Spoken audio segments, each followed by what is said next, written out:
See, today we are going to discuss why we worship Krishna. It's very important to understand that celebrating Janmashtami is not like celebrating any other day. Because Krishna very clearly, as given in the Bhagavad Geeta, the song of God Himself,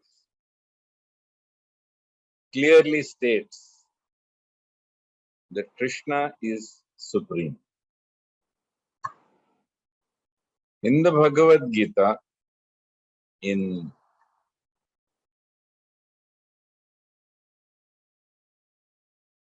chapter 10, verses 12 and 13, Arjun declares it boldly to Krishna.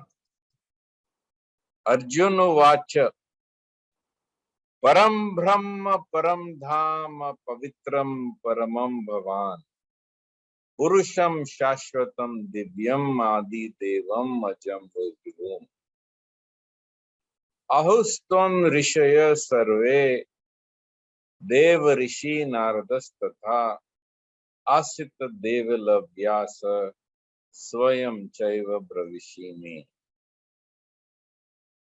So Krishna says, you are the supreme Lord, the supreme abode, supreme purifier, the original God, the primal being, the unborn, the greatest.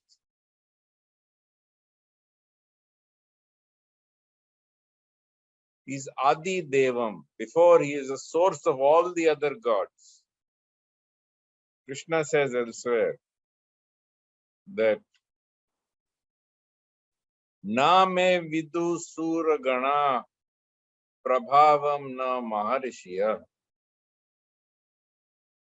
aham adirhi devanam maharishinam cha sarvashara.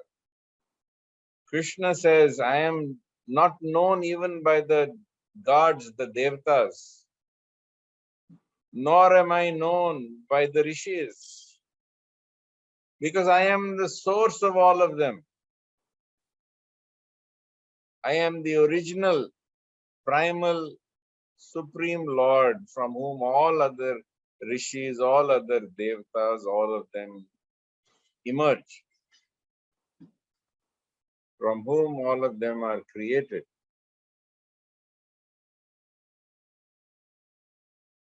Clearly, Krishna says in chapter 9, verse 24, Aham hi sarva yagna nam bhokta cha prabhureva cha natu mam abhijananti tattvena tas chavanti te. I am the enjoyer and the supreme recipient of all yagyas, all sacrifices. But those who fail to realize my divine nature, they must be reborn. This is very, very, very important. Krishna clearly states that indeed Krishna is the supreme. And not only Krishna is the supreme, but those who do not recognize that Krishna is the supreme don't understand him. So, why do people worship other gods?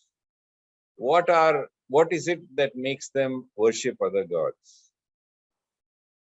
So that is also described by Krishna in the Bhagavad Gita, chapter 7, verse 20. Kamaisthaiste ritajnana prapadyante anya devata tam niyamamastaya prakritya niyata swaya. Those whose minds have been carried away by material desires, they surrender to the devatas. following their own nature, according to their own whims and fancies. They worship the devtas, practicing those rituals that are designed for those devtas. Yo yo yam yam tanum bhaktah shraddhayarchitam ichchati tasya tasya chalam shraddham tam eva vidadanyam. So whatever form a devotee seeks to worship with faith, Krishna says, seated in his heart, I steady that faith of that devotee in that form. I actually was sitting in a doctor's clinic, and while I was seated in the doctor's clinic, I saw this verse 7.21 that whatever form you wish to worship, I steady your faith in that form. I give you the faith to worship that form. And in that calendar, it was on a calendar, and the calendar was filled with pictures of all possible devtas, all possible gods were on there. And the doctor who had hung it up was under the happy illusion that whomsoever I may choose to worship, God will make my faith steady, and therefore I can worship anyone. So this is very, very erroneous. Very, very erroneous. In fact, Krishna clearly states, right, that ye pi anya devata bhakta yajante shraddhayanvita te pi mameva kaunteya yajante avidhi purvakam. That even those devotees who faithfully worship other gods, they worship me, but they worship me with the improper understanding in the wrong way.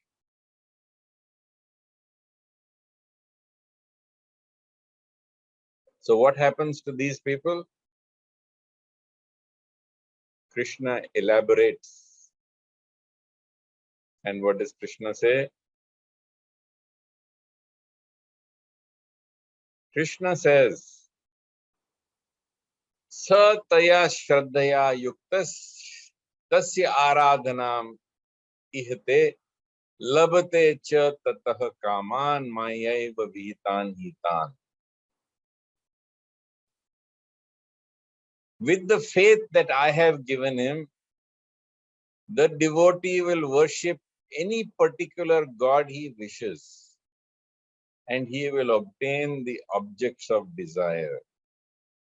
But in reality, Krishna says, I alone give him these benefits. For example, near my residence, there is a temple called Danta Devi.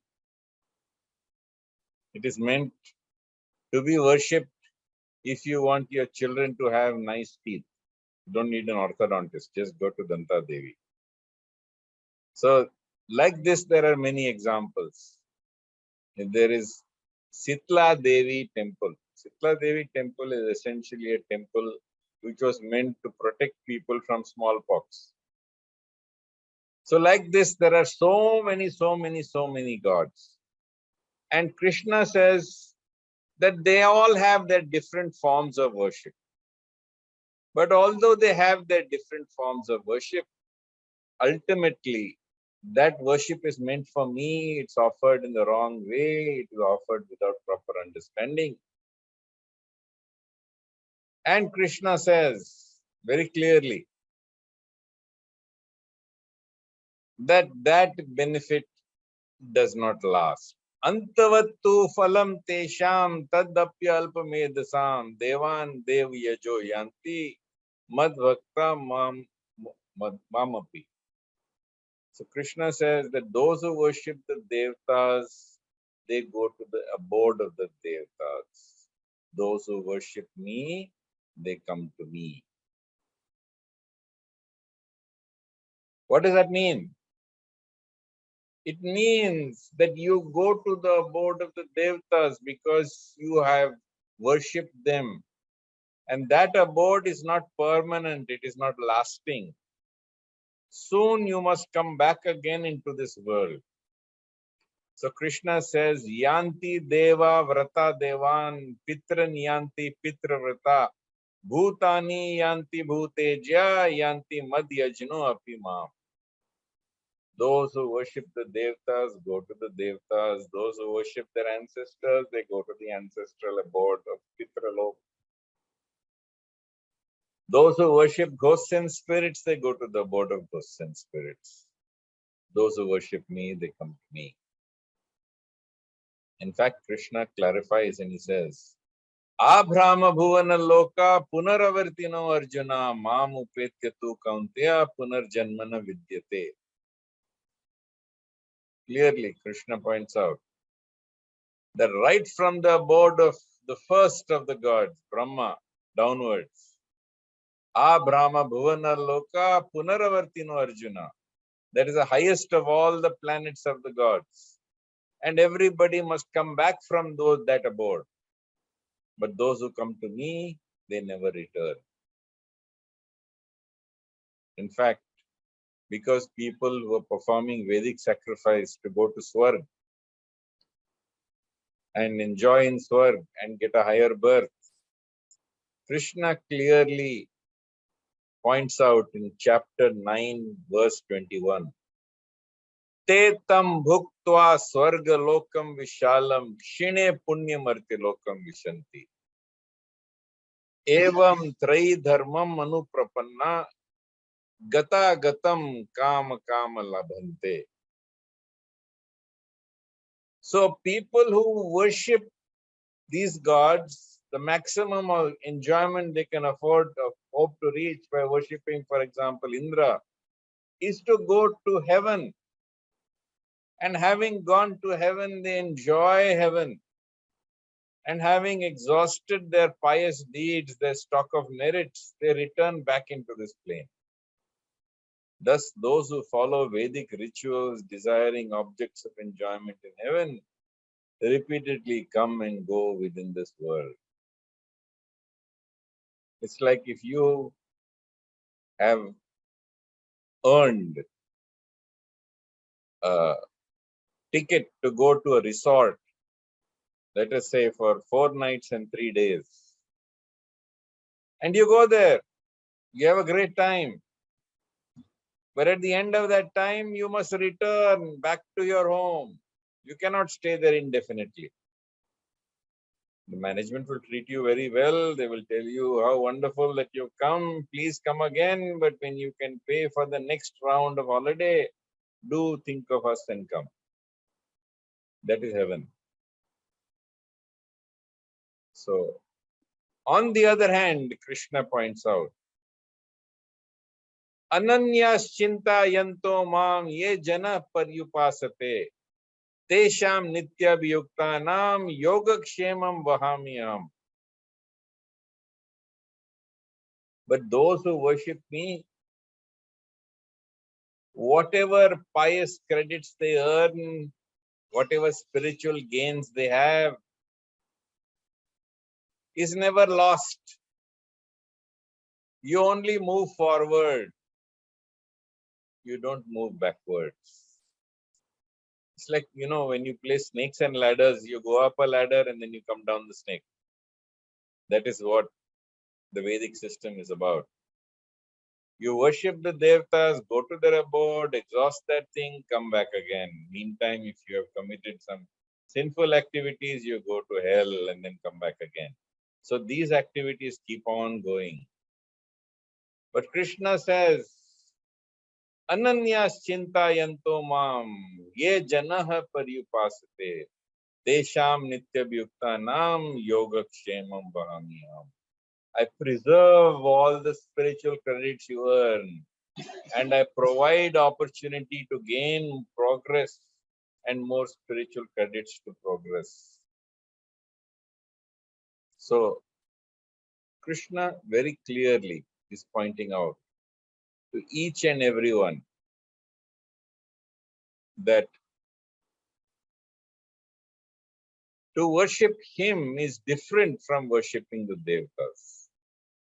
Because when one worships Krishna, that worship of Krishna purifies the heart, purifies the soul. So you might say, I have material desires. Why are you not telling me to worship the devatas?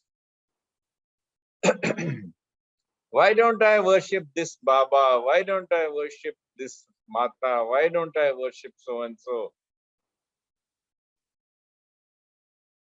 So Krishna has clearly declared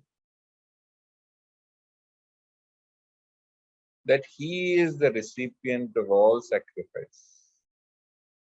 But if you want to have permanent gains, you need to worship Krishna. So, yanti deva vrata devan pitran yanti pitrvrata bhutani yanti bhuteja madhyajno apima. So those who worship the gods, they go to the gods. Those who worship the Pitris, go to the Pitris. Those who go to the ghosts, they go to the ghosts.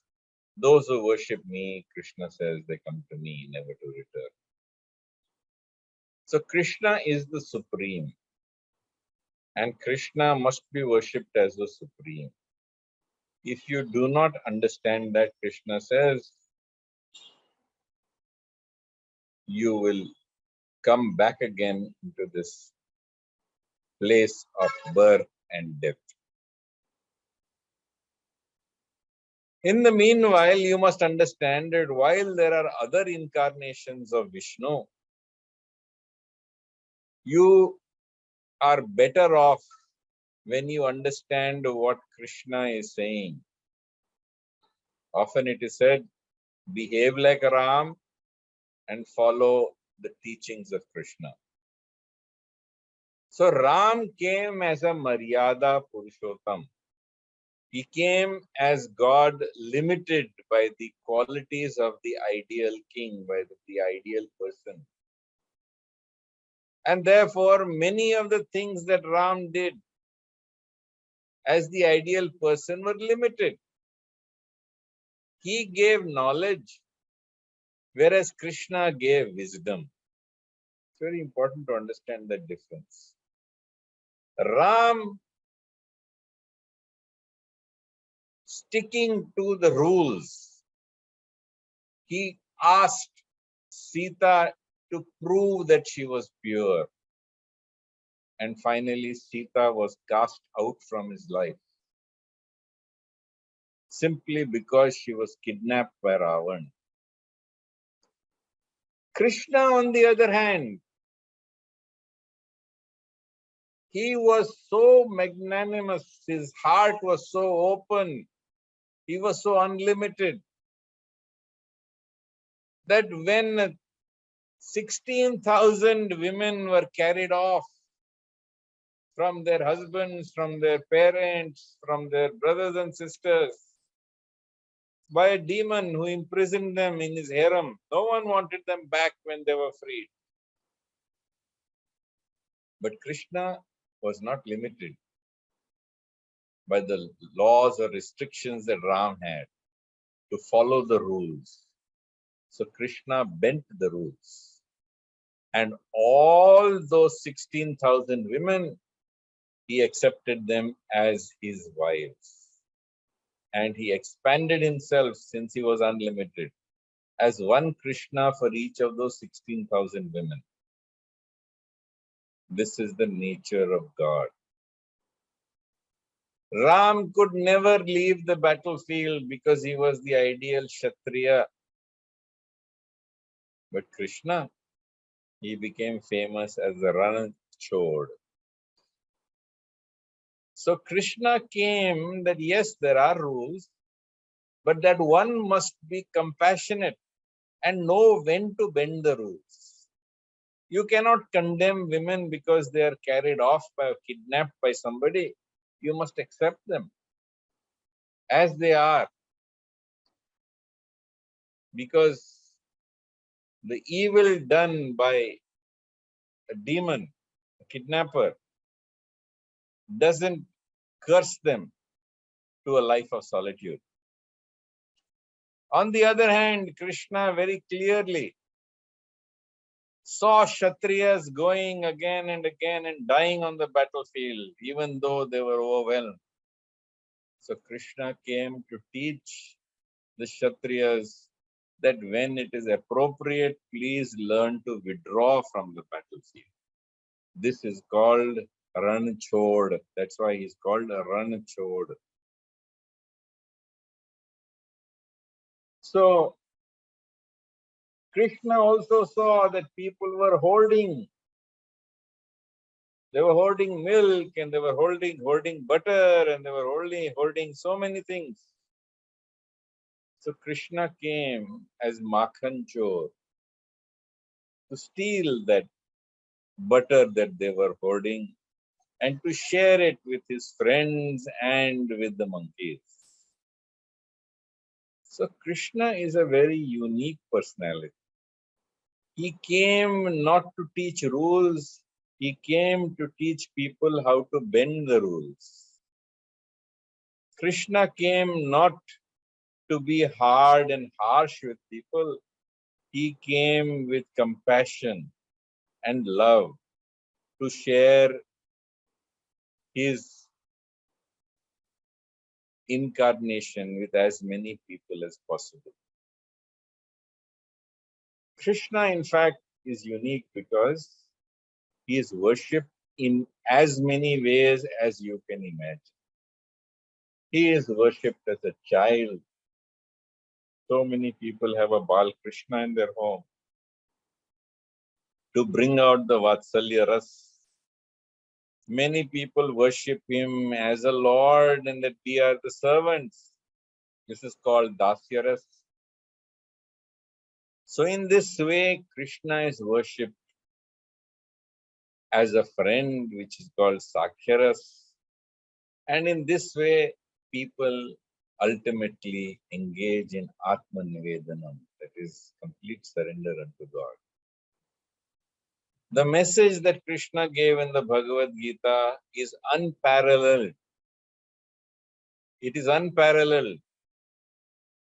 It contains all the darshanas of the Vedas integrated in a synthesis, in a syncretism, so that all of them make sense and all of them are centered around him. He came essentially to tell people to worship him, to abandon all other varieties of religion. Indeed, to abandon all other gods. You may, of course, offer respects to all of them, but ultimately, Krishna should be your Ishta Devta, the Supreme Lord, who is seated in your heart and who is guiding you onward towards your destiny. Sarva dharman parityaja mam ekam sharanam vraja aham tvam sarva papebhyo mokshaishyami mastucha. Krishna says very clearly that abandon all other varieties of religion and surrender only to me. I will save you from all sin and never fear. So the worship of Krishna is universal because all yajnas lead to him. If you read the 4th chapter or you read any part of the Bhagavad Gita, you will find that whatever philosophy you are following is there in Bhagavad Gita. Because Bhagavad Gita combines all the philosophies, Hindu philosophies, in one text. That is why the Bhagavad Gita can be the one book and Krishna can be the one God for all those who call themselves as Hindus. So therefore, we celebrate Janmashtami. We celebrate the birth of Krishna. And we celebrate the birth of Krishna because Krishna wants us to understand this transcendental nature of his appearance and activities. Janma karma cha me divyam evam yo veti tatvatah tyaktva deham punarjanma naiti mameti sarjana. Krishna says very clearly that those who understand the transcendental nature of my appearance and my activities, when they leave this world, they do not return here again. It doesn't matter if you have material desire. Krishna says, Chatur Vida Bhajante Mam Jana Sukritino Arjuna Artho Arthati Jignasur Jnani Cha Bharata Sabha. Whether you are in distress, he will relieve your distress. Whether you desire wealth, he will give you wealth. You desire, in fact, to be, shall we say, inquisitive, he will satisfy your curiosity about spiritual life. And if you come to him in knowledge, then Krishna will truly embrace you, because Krishna believes that one who comes to him in knowledge comes after many lifetimes of struggle. Bahunam janmanam ante jnanavan mam prapadyante vasudeva sarvamiti sa mahatma sudurlabha. So therefore, in all circumstances, do not be confused.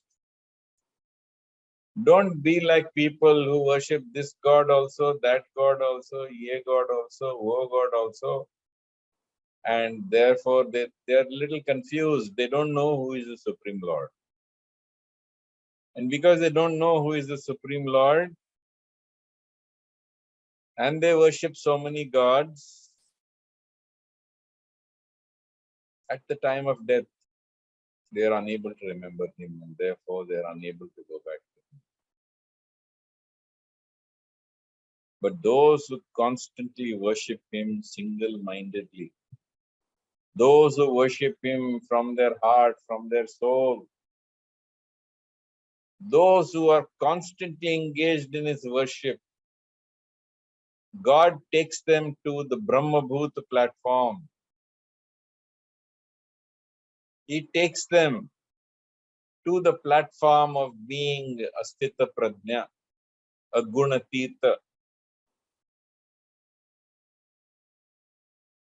And Krishna takes them to the platform of Bhakti, and finally takes them back to his supreme abode.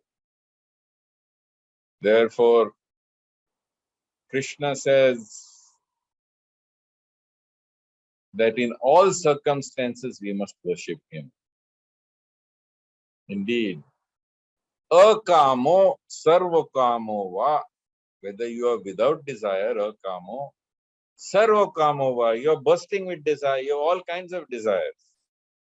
Akamo sarvakamo va, moksha kama udaradi, you have no desires except the desire for moksha. Tivrena bhakti yogena yajate purusham param. In all circumstances, you worship the Supreme Lord, and Krishna will take care of you. Pitaham asya jagato mata dhata pitamaha. Krishna says, I am the father, I am the mother, I am the grandfather of all of you. So, the Lord who loves you, the Lord who is within your heart, the Lord who is taking you onward towards your destiny, the Lord without whom not a blade of grass moves without his consent, that Lord who takes you out of illusion and takes you to enlightenment, that Lord, the speaker of the Bhagavad Gita, under all circumstances, please worship him.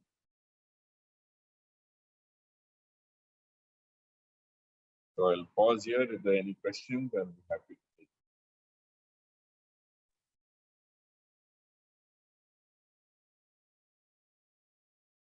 Good morning, sir, and I wish you a very happy Janmashtami. Sir, Thank you. yes, sir. So I'll start with our first question.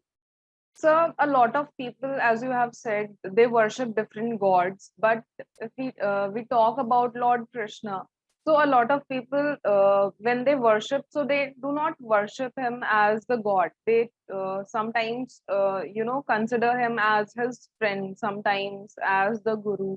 So can one worship him as or connect with the god in these forms also? I just said that you can worship God in any relationship that gives you intimacy with him. So whatever relationship helps you to become intimate with him, follow that relationship. The important thing is that you should absorb yourself in Krishna. You should remember Krishna and forget yourself. Sure, sir. So with Krishna doesn't want elaborate worship. He doesn't want, in those days there used to be Ashwamedha, Yajna, Gomedha Yajna, big yajnas used to be there. But Krishna says, Patram Pushpam Phalam Toyam Yomad Bhakta Prachati Tadaham Bhakti Uparitam Ashnami Pratat Manaha. That if you give me a leaf, you give me a flower, you give me a fruit, you give me a little water, I'll accept it because you're giving it to me with love and devotion. So that's for ceremony. He doesn't go upon ceremony, he goes upon the love with which you offer things to him. He also says, Yat karoshi yat ashnasi, yat juhosi rdasi yat tapasyasi konteya tat purusha madarpa. So he says that everything you do, you offer to me. Your work, the food that you eat, everything that you do, all the duties you perform, everything, offer it to him. absolutely, sir. So with that, moving to another question. So a lot of people are not aware of the fact that praising God in different forms is not going to bring them the permanent solution. So they keep on following the pattern, same pattern. But Yes. they have pure intentions while worshipping. So is it about the intention of the devotee with which they worship or the God they are worshipping? They can't be having pure intentions. Kamaisthaistha ritajnana prapadyante anya devata. Because their hearts are distorted and twisted by material desires, they are worshipping different forms of gods. Right? And they will never be purified. But if they worship Krishna and they follow his philosophy, not only will their desires be purified, be satisfied, but they will also be purified. Sure, sir. So with that, moving to another question. So, Lord Krishna is the incarnation of Lord Vishnu, and there are other incarnations of Lord Vishnu as well. So, when we worship the other incarnations of Lord Vishnu, so will that also bring the same results as we No, it is nice. You can worship any incarnation of Vishnu. But Krishna, tu Bhagwan Swayam, you are the Supreme Lord. He is in fact the Purna Avatar. Purna Avatar means the only incarnation of Vishnu who manifests all the possible powers that are there within. Whereas all others, like say Ram, who would probably come next, are really what we call as Maryada Purushottams. They are limited and restricted in their incarnation. Sure, sir. As you have said that Bhagavad Gita contains all the philosophies, Indian philosophies. So Yes. it is a complete, we can say, pack of all the Yes. powers and all that. So that's why worshipping Krishna is the like worshipping the ultimate God. See, you have to understand that the 6 darshanas of the Vedas were only available to those who followed the Vedas. And not only to those who followed the Vedas, but they had to, belong to a Brahminical tradition. Here, Krishna made all these philosophies available within a single text, available to everybody. Mam hi partha vyapashritya tepi syu papayonaya striyo vaishyas tata shudras tepi yanti param gati. He's made himself available to all. Sure, absolutely, sir.